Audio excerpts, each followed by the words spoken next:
জীবন দিতে হলে জীবন দিতে প্রস্তুত রয়েছি। সন্তানদেরকে যদি ইতিম করতে হয় সেজন্য আমরা প্রস্তুত রয়েছি। স্ত্রীদেরকে যদি বিধবা করতে হয় সেজন্য আমরা প্রস্তুত রয়েছি। মায়ের বুক যদি আমাদের খালি করতে হয়, আমাদের মায়েরা বুক খালি করে চোখের অশ্রুতে তাদের কলিজার টুকরা সন্তানদেরকে মাটির নিচে খোদার হাতে সুপর্দ করবে। কিন্তু ইসলামের জন্য, ইসলামের বিপক্ষ কোন শত্রুর সাথে এক মুহূর্তের জন্য আপোষ করতে প্রস্তুত না। আসসালামু আলাইকুম ওয়া রাহমাতুল্লাহ। নাহমাদুল্লাহ তাআলা ওয়া নুসাল্লি আলা রাসূলিহিল কারীম, আম্মা বা'দ। আউযু বিল্লাহি মিনাশ শাইতানির রাজীম। বিসমিল্লাহির রহমানির রহিম। ইন্নামা আশকু বাসি ওয়া হুজনি ইলাল্লাহ। সাদাকাল্লাহুল আযীম।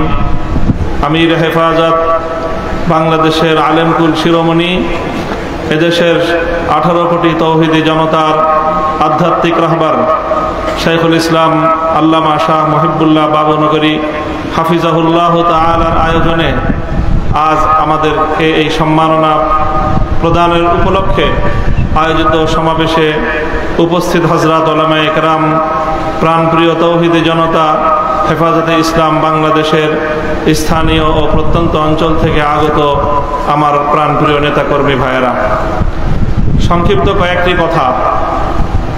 আমি এবং আমার সহকর্মী, আমরা আপনাদের ভাইয়েরা যারা দীর্ঘ কারাবরণ করেছি, কারাভোগ করেছি, আমাদের কারামুক্তির পর দেশব্যাপী আপনারা যে আবেগ এবং উচ্ছ্বাস প্রকাশ করেছেন, আমাদেরকে যে আপনারা সাহস জুগিয়েছেন, এর মাধ্যমে একদিকে আমাদেরও দায়িত্ব বেড়েছে, আর একদিকে আপনাদেরও দায়িত্ব অনেক বেড়ে গিয়েছে। প্রথমে আমি আমাদের দায়িত্বের কথাটা বলি। আলহামদুলিল্লাহ, আমাদের কষ্ট হয়েছে। আমরা এটা বলবো না যে জালিমের জিন্দানখানায় আমাদের কষ্ট হয়নি, তা নয়। আপনজন থেকে বিচ্ছিন্ন থাকা, স্বাধীনতার জীবন হরণ করে বন্দি খাঁচায় আমাদেরকে বন্দিত্বের শেকলে বন্দি করে রাখা, এটাই ছিল আমাদের জন্য অনেক বড় যন্ত্রণার বিষয়।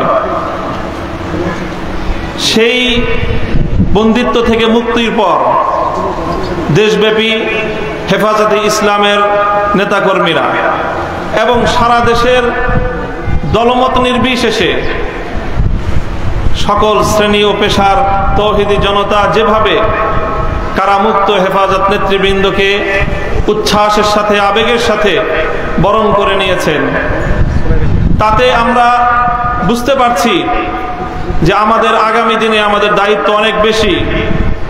এবং আলহামদুলিল্লাহ, আল্লাহ পাক রব্বুল আলামিনের নিকট আফিয়াত চেয়ে আল্লাহ আমাদের জন্য সহজ করুন এই দোয়া করে শপথের বাণী উচ্চারণ করতে চাই।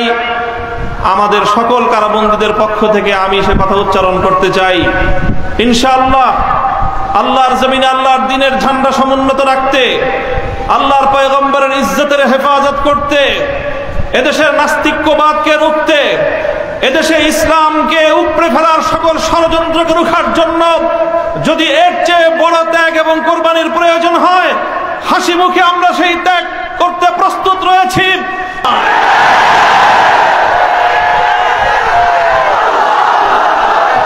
সময় কম, আমার স্পষ্ট পয়গাম, সব অন্যায়ের ক্ষমা রয়েছে, গাদ্দারি আর বিশ্বাসঘাতকতার কোনো ক্ষমা নাই। যারা গাদ্দার এবং বিশ্বাসঘাতক হিসেবে পরিচিত হবে, প্রমাণিত হবে, আগামী দিনে তাওহীদি জনতা তাদেরকে ঠাঁই দেবেন না।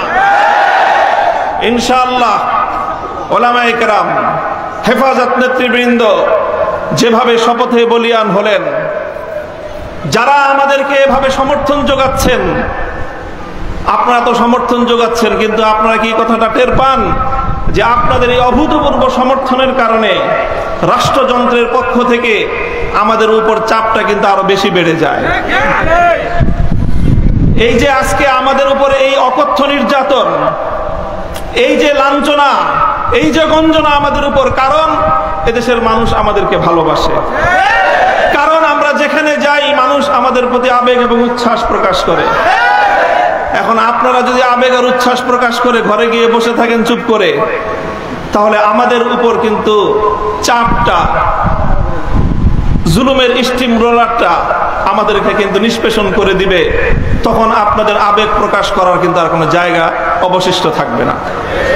এই জন্য আমি আজ আমাদের আমির, এই জনপদের সকল আলেম ওলামার আমির, এই জনপদের কোটি কোটি তৌহিদি জনতার অবিসংবাদিত আধ্যাত্মিক রাহবার আল্লামা মুহিবুল্লাহ বাবুনগরীর এই মজমাকে সারা দেশের প্রতিনিধিত্বশীল মজমা হিসেবে গ্রহণ করে আমি এই জাতির কাছ থেকে জিজ্ঞাসা করতে চাই, আগামী দিনে ইসলামের কথা বলার অপরাধে, আল্লাহর পয়গম্বরের ইজ্জতের পক্ষে কথা বলার অপরাধে শাপলা চত্বরের আমার ভাইয়ের রক্তে রঞ্জিত শাহাদাতের কথা বলতে গিয়ে হাটহাজারীতে আমার যে সকল সন্তানদের বুকগুলোকে জালিমের বুলেটের আঘাতে ঝাঁঝরা হতে হয়েছে, ব্রাহ্মণবাড়িয়ায় যেভাবে পাখির মতো গুলি করে আমার সন্তানদেরকে শহীদ করা হয়েছে, সেই সন্তানদের পক্ষে কথা বলতে গিয়ে আমাদের কণ্ঠ যদি আবার চেপে ধরবার চেষ্টা করা হয়,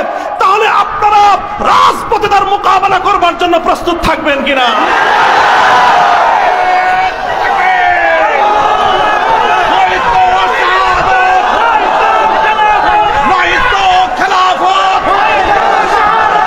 সংগ্রামী সাথী ও বন্ধুগণ, কথা দীর্ঘায়িত করার অবকাশ নেই। আমি আমার দীর্ঘ কারাবন্দিত্বের সময়ে আল্লাহ পাক রব্বুল আলামিনের রহমতের উপর আমার আস্থা, অবিচল বিশ্বাস ছিল যে আল্লাহ রব্বুল আলামিন নতিজা ভালো করবেন, উত্তম ফলাফল আমাদেরকে দিবেন, সে আস্থা এবং বিশ্বাস ছিল। প্রথম দিকে যখন আমাদের মরহুম আমির হেফাজত আল্লামা জুনায়েদ বাবুনগরী হাফিজাহুল্লাহ তাআলা, তাকে আমরা জীবিত রেখে কারাগারে বন্দী হয়েছিলাম, তার উপর একটা বড় আমাদের আস্থা ছিল যে তিনি ইনশাআল্লাহ এই বন্দী মজলুম আলেমদের জন্য, শহীদ আমাদের সন্তানদের জন্য, ব্রাহ্মণবাড়িয়ায় নির্বিচারে হত্যাকাণ্ডের শিকার আমার শহীদ ভাইদের এই হত্যার বিচার আমাদের এই জন্মভূমিতে প্রতিষ্ঠিত করবার জন্য তিনি বলিষ্ঠ ভূমিকা পালন করবেন। আমাদের কারাবন্দীদের পক্ষে তিনি জাতিকে, জনমতকে সংগঠিত করবার জন্য বলিষ্ঠ ভূমিকা রাখবেন। কিন্তু আল্লাহ রাব্বুল আলামিনের ফয়সালা ছিল ভিন্ন কিছু। আমরা কারাবন্দী হওয়ার কিছুদিনের মধ্যেই সেই মর্মান্তিক শোক সংবাদটিও আমাদেরকে সহ্য করতে হয়েছে। আল্লামা জুনায়েদ বাবুনগরী রাহিমাহুল্লাহ তাআলা শাহাদাত বরণ করেছেন। আল্লামা জুনায়েদ বাবুনগরী শাহাদাত বরণ করেছেন। এরপরে অধীর উৎকণ্ঠা নিয়ে অপেক্ষার প্রহর গুনছিলাম যে আমাদের আস্থার এই মঞ্চে কে বসবেন। যখন জানতে পারলাম ওলি ইবনে ওলি, এ জাতির শ্রেষ্ঠ সন্তান, আস্থার মূর্ত প্রতীক আল্লামা শাহ মুহিবুল্লাহ বাবুনগরী হাফিজাহুল্লাহ তাআলা ইমারতের এই ঝান্ডা তিনি নিজ হাতে তুলে নিয়েছেন, সিজদায় শুকর আদায় করেছি, আস্থায় বুক বেঁধেছি যে ইনশাআল্লাহ একদিকে তিনি আরশের মালিকের সঙ্গে রাতের বেলায় চোখের অশ্রু ছেড়ে তিনি এই সংকট উত্তরণের জন্য আল্লাহ পাক রব্বুল আলামিনের সাহায্যকে জমিনে টেনে আনবার জন্য চেষ্টা করবেন। অপরদিকে তিনি জীবন দিবেন, কিন্তু কোন জালিমের রক্তচক্ষুকে পরোয়া করবেন না, কোন জালিমের সামনে তিনি মাথা নোয়াবেন না। এই আস্থা ছিল এবং আলহামদুলিল্লাহ আমি আমার উপলব্ধি হলো এই যতটুকু আস্থা সূচনাতে ছিল, আজ পর্যন্ত আমরা আমাদের আমির হেফাজতের থেকে তার আচার আচরণ, তার ভূমিকা আমাদের আস্থার চেয়ে বহুগুণ বেশি পেয়েছি। আমাদের আমির আল্লাহর পক্ষ থেকে আমাদের জন্য অনেক বড় নিয়ামত।